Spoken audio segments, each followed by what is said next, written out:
Was that a lawful request? Yes. What law am I breaking by being here? You're filming car parks in this car park. And what law is that? What law is that breaking? Trespassing, you need to leave. And what is trespass a criminal matter, is it? Is that a criminal? Here's the bottom line. What law is actually being broken here in the UK? Police officers can't just walk up, demand your details, or tell you to move on simply because they feel uncomfortable.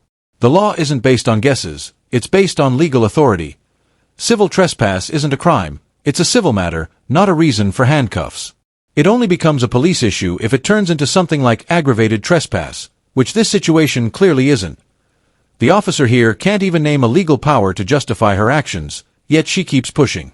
This is where confidence can trick people into thinking someone's right when they're not.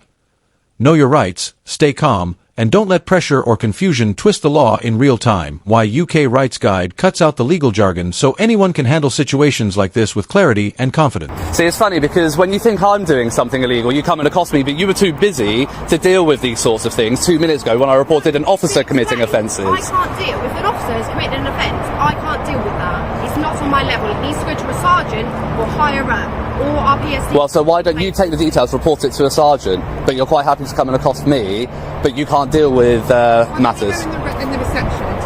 I don't want to go into the reception. I'm quite happy here. Okay. If you want to discuss it, if you want someone to listen. I don't want to discuss it. I've discussed it. I walked away after they left. Walked away. We've left it. That's it. She's followed me and accosted me after we've had that discussion in a public area. This is a private car park. Right.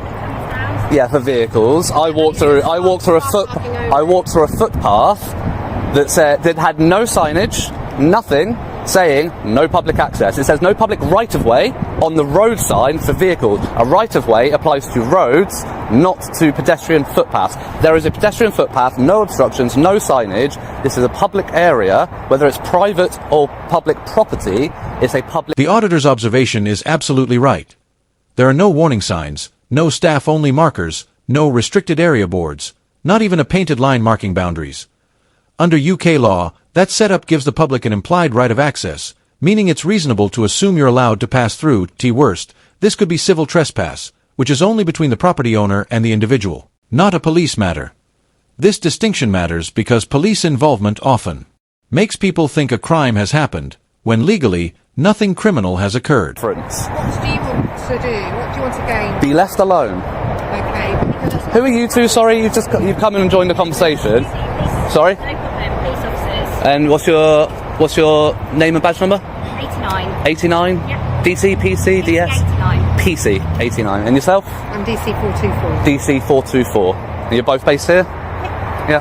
But we're just saying, if you want, we can go over there, but we're just saying this is private property. This is a police car park. Okay. It's private property. So if you want to come back over there, by all means, we can go and try and sort out whatever your complaint is, but it's having it in our private property. Okay. We're not going to have that. So if you want to come over to the foyer, no problems at all. We can go and have a chat over there. But the foyer is private property as well. Yeah, but you can gain access. I can gain access to this. We've just been through that. We've just been through this. There's nothing for pedestrians.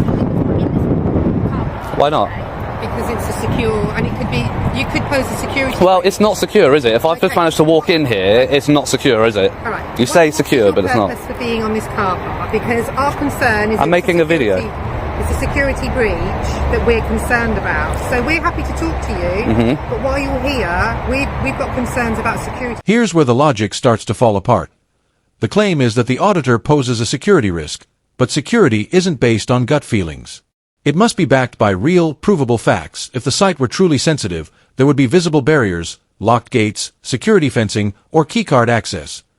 Instead, it's an open path anyone can walk through without challenge. That's a failure in site security, not a reason to confront a member of the public. It's the responsibility of the site managers to secure the area, not civilians who lawfully walk through open space. Do you have a warrant card or an ID card or something? You've given a call number. I've told you my colour. Thank you. Yeah, but your plane's closed, so I just want to see your warrant card as well. So I'm willing to listen to you. We're both willing to listen to you and hear what you have to say. But No, because you're just going to fob me off with the same stuff that the two PCs have. Private car park. Okay, so I'll give you a quick synopsis. Over here, please, because we're not... If a police, so you're a DC, so you're a ranking officer. No, we're all the same rank. You just said DC. Yeah. That's detective constable. Yeah. Is that not a higher rank than a police No, constable? Is it not? Okay, it's just a different area. In that case, then I don't want to talk. Then don't worry. I'll talk to a sergeant if you get me a sergeant. We've got a sign to say it's gated for a reason. Okay. So you see the no entry signs and that one. Like I said, private property, no public right of way. As we discussed, what right of way is not public access. A right of way is relevant to roads. That's what a right of way is. Is a public right of way is a public road that people can access with a vehicle. Yeah. As you can tell, I'm not in a vehicle. Private car park. I'm not in a vehicle. If it's secure, right? So as you can see there. I'm not going through it all with you. Well- 'Cause you're going to try and do the whole. Oh, I know this legislation. I know that. I'm not really that fussed. I've just asked you to leave politely. And I've declined. Yeah. I just don't really see the point in you being here. Like I don't know. Well, I don't see the point in you being here either. But there we go. Right, this is my job. It's my job. I'm at work. It's my working place. Yeah, it's my place. This is my place of work right now as well. Oh, is it? Yeah. Hello, sir. Thank you. See, sensible. The most sensible person so far. You a sergeant? I am for my Thank you. Finally. Right. Okay. Well, we'll move away from the PCs because. Are we already standing over there so the cars can move around? Oh well, the cars can move around. I mean, where's the car going to move? Here. It's fine. We've got plenty of room. It's actually really standing We've got over plenty of room. I just want to move away from the PCs, to be honest. I want to talk to you. I don't want to talk to them. So if you can come with me and if you want to talk to me away from the others, that's fine. What I'm saying, sir, is there's operational police vehicles just moving here. That's fine. I'm quite conscious of the road. I've managed this have a conversation with you, but can we just do it there? I've managed this many years. I'll tell you what, after we finish talking, you want to stand back here for a second, we can we just talk over there? I'll tell you what. I'm not trying to be difficult. We can talk on the path here. My name's Pete, what's your name? Pete. Yes. And your collar number, Pete? My name's DS1446, Pete McGill. DS 1446. Then comes Detective Sergeant Pete McGill, and the tone changes instantly. This is what professional policing looks like. McGill listens carefully, considers the facts, and notes the unclear signage. He clearly explains where civil issues stop and criminal jurisdiction begins. The difference shows. His respectful tone, precise wording, and calm approach ease the tension. This isn't weakness, it's wisdom and authority. McGill understands that unnecessary escalation often creates more problems than it solves. His professionalism restores public trust in just one conversation. Literally arrived and witnessed a police constable straight away. First thing, as soon as I get here. Parked on the roundabout. Right. On the double yellows. Yeah. Engine on, idling. Okay. On his mobile phone. Right. So I go and approach. Yeah.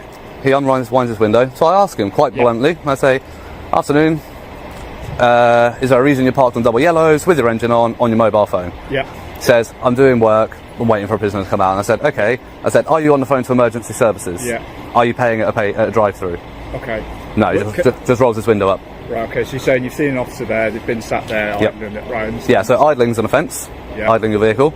Being on your phone with the engine on, unless you're on the phone to 999 or paying at a drive-through, those are the exceptions to the new legislation. Yeah.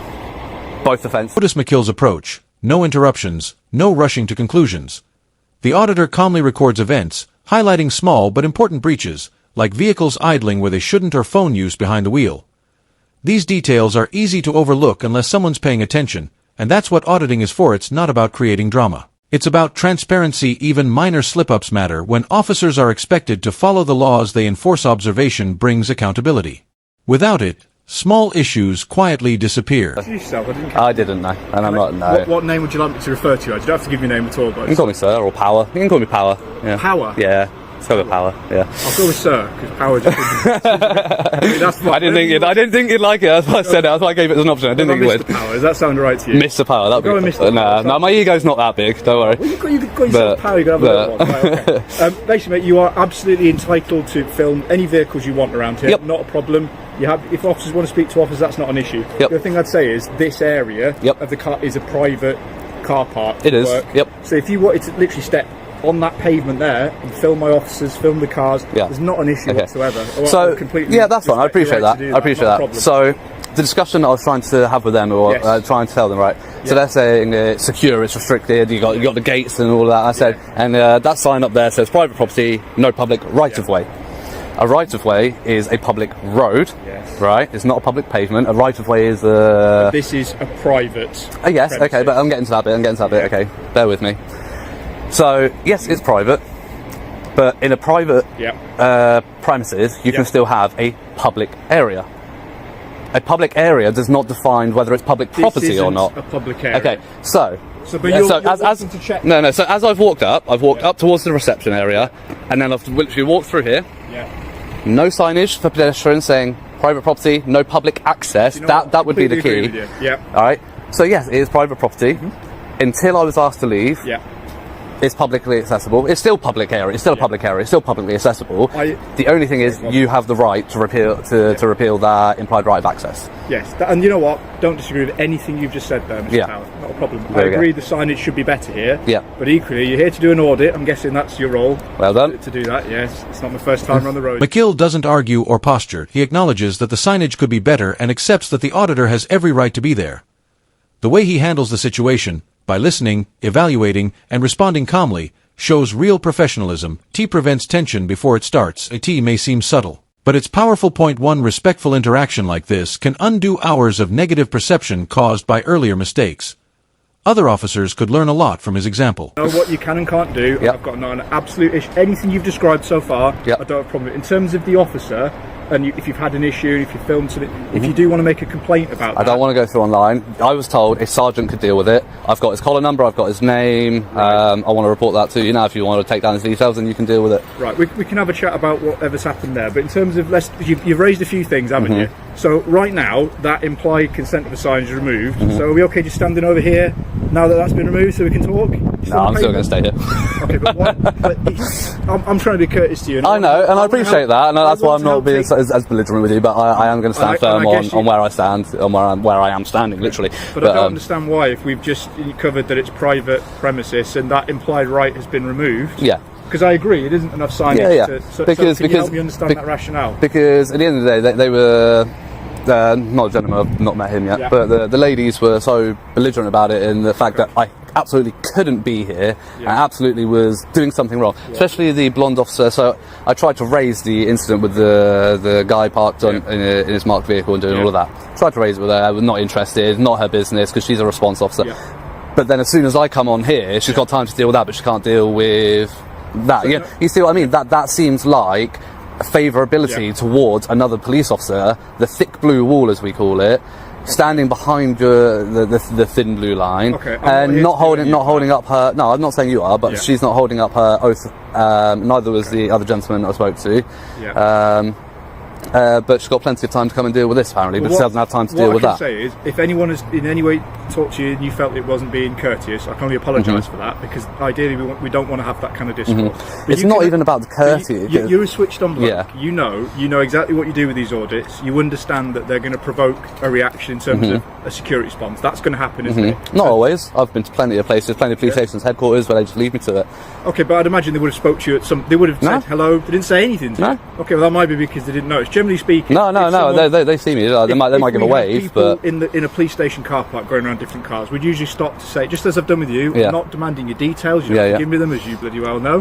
Not trying to make your life in any way difficult. And in fact, I want to help enable you to do your audit and what you want to do. But as you've just explained, once that right has been revoked for the private premises, it's been revoked. Right. So the fact that you have been treated poorly, or you feel like someone's been rude to you, that doesn't change the fact that no, it's it been doesn't. revoked, does it? And you appreciate that. It doesn't. But once it's been revoked, it becomes an issue of civil trespass, doesn't it? And you knew I was coming with it. You knew I was coming with it. You don't need to go down this. I'm trying to talk from a practical point of view. I know you're talking practically. I know you're talking practically. And we're stood in a disabled bay. I like to talk lawfully. Yes. Okay, so lawfully, I'm not committing any offences. You know, I know you haven't. I have, and you've requested that I leave, and I'm going to politely decline. I'm not going to be rude about it, because you may see it as rude that I'm declining in the first place, but I'm not going to be overly belligerent about it. A rare but golden moment. The auditor stands firm on legal rights, and the sergeant responds with equal respect. No power trips, no vague threats, no inflated authority, just honest, constructive dialogue. It's a masterclass in accountability, showing how the law works best when both sides understand their boundaries and communicate clearly. Without community audits, moments like this, where law, respect, and professionalism meet, would rarely be seen or recorded. And as long as you understand that if you are to stay here in this moment and you are to stand in front of a car that's trying to leave and conduct police work, that could obviously be obstructing the officers. Oh, sure, I would never do that. No. Yeah. I've made it this many years, being fully aware of roads and emergency vehicles. You know, I've never been hit by a car yet. So how are we rating so far? How are we doing? We had a rough start by the sounds of it on your audit. Has it improved as we're going along? I'd say the. Sorry, 2 seconds. Yeah. You've been better. Yeah, I must admit. Yeah, so well, it's a learning experience for me. We don't have this every day. No, it's good to see a sergeant leading by example. Yeah. Hopefully, the PCs and DCs do pick up on your example. I know you want a bit of reaction. No, I'm not giving a reaction. I'm genuinely stating that I really hope that they pick up on how you've led by example here, and they take some lessons on how you've dealt with this and how you've been so professional, calm about it. You're going to make me blush. You can compliment me like this. No, because you have, and you asked my name, but you didn't push it, so that's fine. But other than that, that's just for politeness. I'm not demanding details. No, exactly. How would you like me to refer to you? Yeah, and that's absolutely. Today proved something simple but important. Calm and competent policing makes a real difference. Also showed why audits shouldn't be seen as a nuisance but as a safeguard for both the public and the police. Small oversights, like missing signs or brief lapses in attention, can lead to bigger issues if nobody's watching. Why Know Your Rights Guide isn't just for auditors or confrontations. It's for anyone who values clarity over confusion and facts over assumptions, knowledge and respect aren't opposites, they work hand in hand. Stay informed, use that knowledge wisely, and you'll handle any situation with confidence.